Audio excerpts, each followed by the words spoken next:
Bueno, buenas tardes. Este video corresponde a la última parte de la clase del día 27 de mayo del año 2020, espacio del titular, Derecho Procesal Primero, Cátedra 2.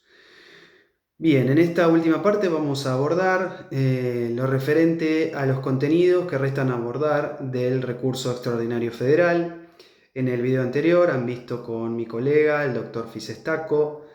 todo lo atinente al recurso extraordinario federal en cuanto a su consagración en el artículo 14 de la Ley 48, la finalidad de protección de la supremacía constitucional, la interpretación que hace la Corte Suprema de Justicia de la Nación respecto de las cláusulas constitucionales y su debida aplicación en los órganos locales, nacionales o federales, los requisitos propios, los requisitos comunes y los requisitos procedimentales. Ahora vamos a pasar a explicar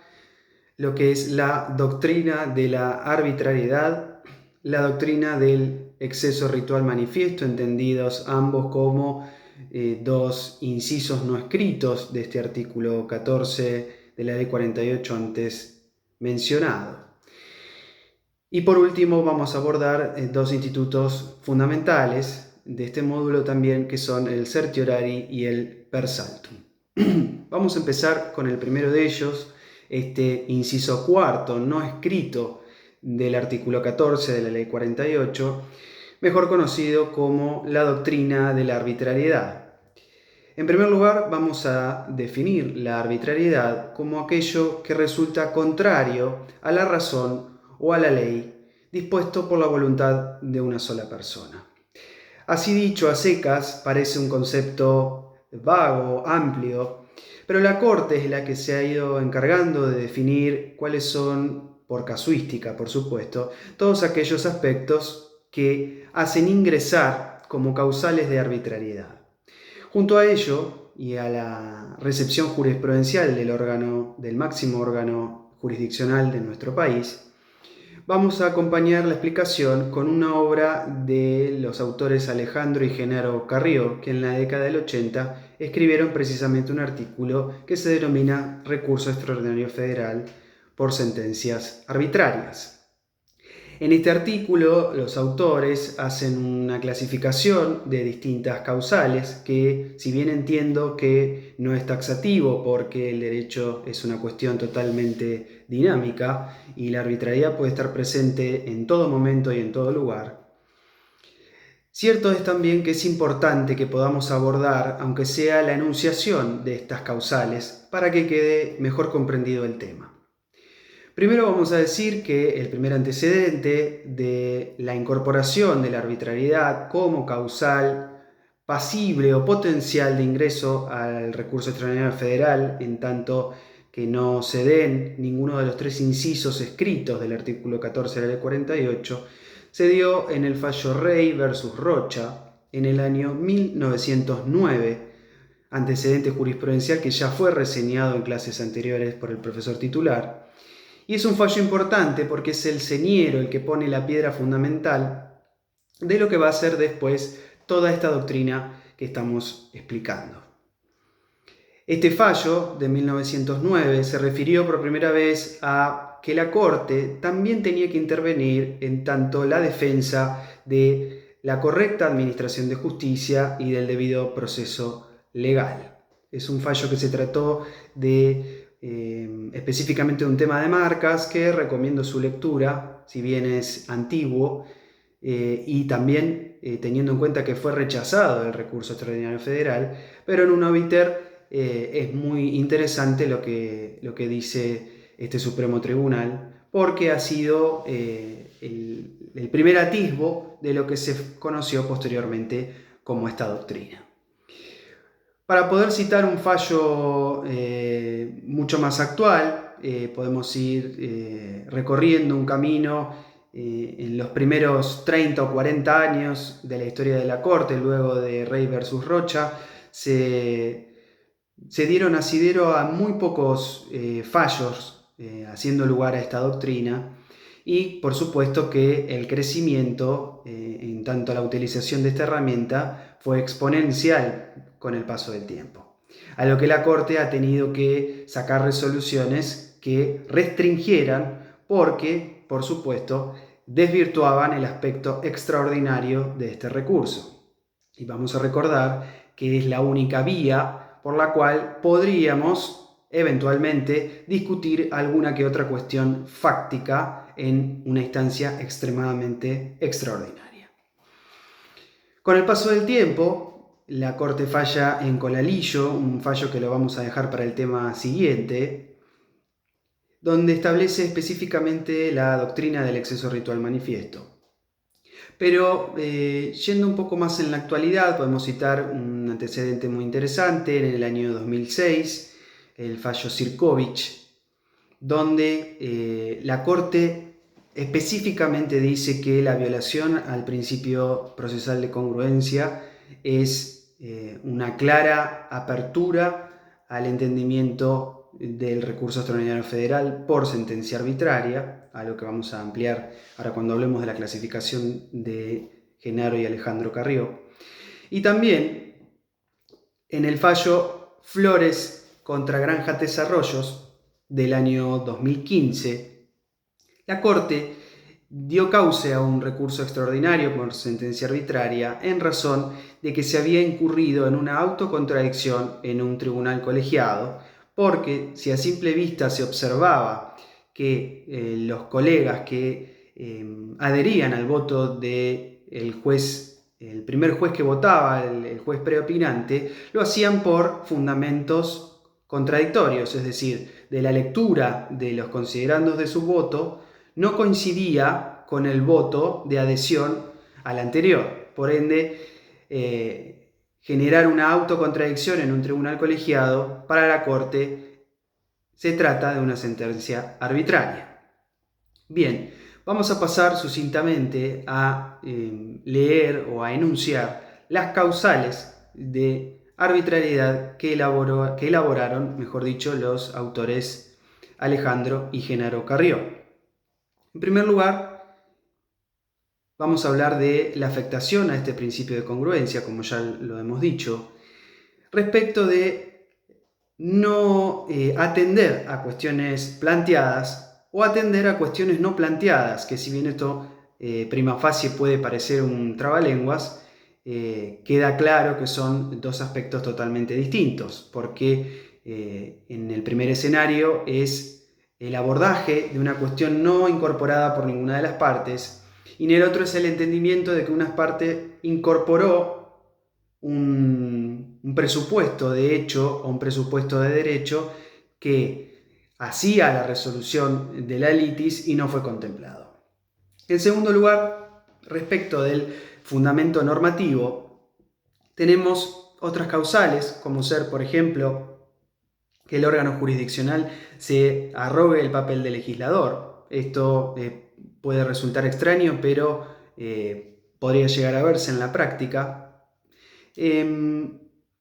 Otro tipo de sentencia arbitraria sería el de prescindir del texto legal vigente. Otro podría ser el de aplicar una ley que no se encuentra vigente. Respecto de lo que hace a la sentencia arbitraria por el contenido fáctico, las causales hacen a la prescindencia de prueba fundamental que han acompañado a las partes en el proceso y que sin fundamento alguno han sido desoídas por el órgano jurisdiccional, o bien el órgano jurisdiccional ha incorporado pruebas que no fueron acercadas por las partes, o bien se utilizan referencias del expediente que no existen en el plano de la realidad.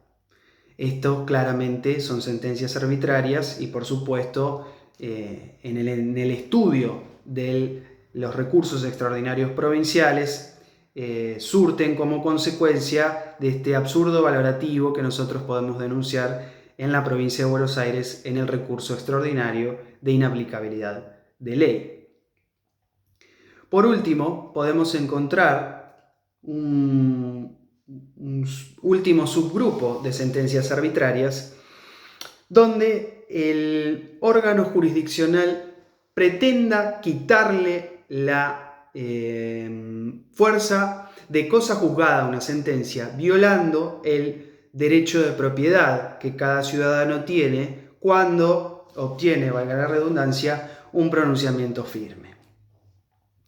Bien, esto respecto de la arbitrariedad. Respecto del quinto inciso no escrito, tenemos que hablar de la doctrina del exceso ritual manifiesto, que tiene su nacimiento en el fallo Colalillo del año 1957, muy sucintamente porque este fallo también fue reseñado por el profesor titular. Colalillo es un fallo que llega a la Corte con la confirmación de la Cámara que hacía lugar a la acción que lo condenó a indemnizar por los daños y perjuicios de un accidente de tránsito por el hecho de que él no había podido acreditar en los autos principales su licencia de conducir. Dicha licencia aparece en momentos posteriores y el órgano de segunda instancia, la Cámara, entendió que si bien podía configurarse como un hecho nuevo que cambiaría el escenario de lo allí decidido, no era el momento procesal oportuno para poder incorporar ese elemento y por ende había precluido dicha posibilidad. La Corte, en un fallo que es de gran importancia y al cual por supuesto que adherimos, crea o establece que el excesivo apego a las normas de procedimiento, normas adjetivas, puede ir en contra de la búsqueda de la verdad material, que es lo que, como teleológicamente, tiene el proceso como fin. Entonces, en la disyuntiva entre el cumplimiento irrestricto de las normas de procedimiento versus la búsqueda de una verdad material o de una certeza, que es lo que, en fin, busca el proceso, nos tenemos que quedar, por supuesto, con esta última. Y por ende, resuelve anular la sentencia de Cámara y fallar a favor de Colalillo. En sentencias posteriores podemos citar una que me pareció muy interesante como ejemplo y que es del año 2015 de nuestra Corte, es el fallo Bassi contra Gobierno de Córdoba. Este fallo es importante porque ocurrió un accidente in itinere, esto ustedes lo van a estudiar en Derecho Laboral. Básicamente el accidente in itinere es aquel que se produce en un lapso temporal de 1 hora antes o 1 hora después de la jornada de trabajo y siempre que se pueda acreditar que el trabajador o la trabajadora se dirigieron desde su domicilio hasta el lugar donde prestan tareas. Este es el concepto de in itinere. Ahora bien, el órgano inferior a la Corte Suprema había rechazado la acción del trabajador porque entendía que se había desviado del camino tan solo unos minutos y que el hecho de la mínima desviación hacía caer la protección que la ley le daba a ese tipo de accidentes en el fuero del trabajo. Tal es así que la Corte, entendiendo que en estos casos el excesivo apego a las normas procesales estaba dejando de lado el principio protectorio, integral, constitucional y convencional del derecho de los trabajadores y de las trabajadoras, por ende también aplica la doctrina Colalillo y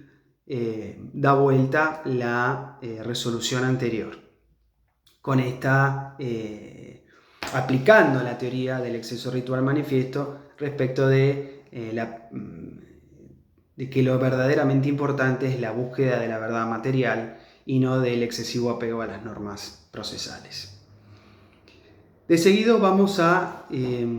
analizar un instituto que no se encuentra muy ahondado en la mayoría de los textos de derecho procesal, pero que es de gran importancia porque vamos a decir que el certiorari, que es este instituto del que vamos a hablar, es la potestad discrecional que tienen los órganos de la justicia, vamos a decirle jerárquicamente superior, o de la justicia extraordinaria, las altas cortes, la de nación y los tribunales superiores o las supremas cortes provinciales, de rechazar los recursos extraordinarios por entender que no están dados los motivos, o al menos prima facie no están dados los motivos que generan su entendimiento.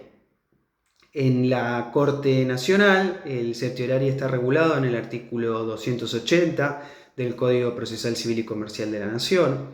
Es un certiorari que vamos a entender que es negativo, en tanto en que la Corte, al entender que no existe cuestión federal suficiente, lo rechaza in limine y ni siquiera tiene la necesidad de fundamentarlo. Con tan solo un párrafo haciendo alusión a este artículo, ya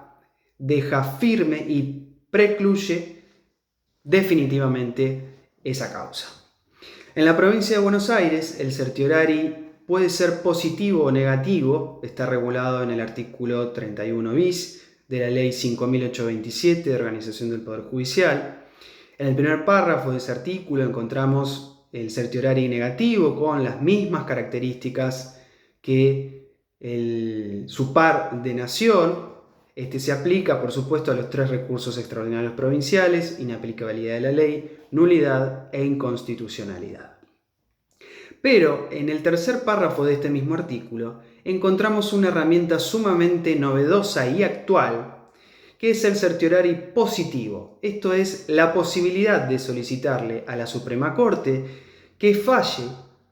haciendo lugar respecto de precedentes fácticos y jurídicos anteriores. Esto es, utilizar el mismo criterio que ha tenido en casos análogos e idénticos para darle una solución a mi caso. Por supuesto que como carga, yo como parte agraviada, debo hacerle saber a la Corte cuáles son esos precedentes que tiene que aplicar y, por supuesto, se tiene que tratar de una identidad fáctica y jurídica. Por último, vamos a ver el recurso extraordinario por salto de instancia, o mejor conocido como per saltum. El per saltum, si bien también fue una creación pretoriana, a partir de unos años está legislado en la Ley 26.790. Este per saltum se da solo en la competencia federal, no es pasible de su aplicación en materia penal, es decir, por competencia en razón de la materia penal. Y aquí lo que le va a faltar respecto de un recurso extraordinario federal tradicional es el requisito de que emane de un superior tribunal de la causa, porque vamos a entender que podemos llegar a la Corte respecto de una sentencia de primera instancia o asimilable a tal, e incluso, como ha ocurrido, con una medida cautelar, porque lo importante, y para que se dé la procedencia del per saltum, es que se dé el requisito de gravedad institucional. Vamos a definir a la gravedad institucional como aquella cuestión que excede el interés de las partes porque afecta el normal funcionamiento de un sistema republicano de gobierno y de los derechos y garantías consagrados en la Constitución Nacional. Bien, hasta acá la explicación de estos temas. Espero haber sido claro. Espero también que se encuentren muy bien y nos veremos en próximas clases. Estamos a su disposición.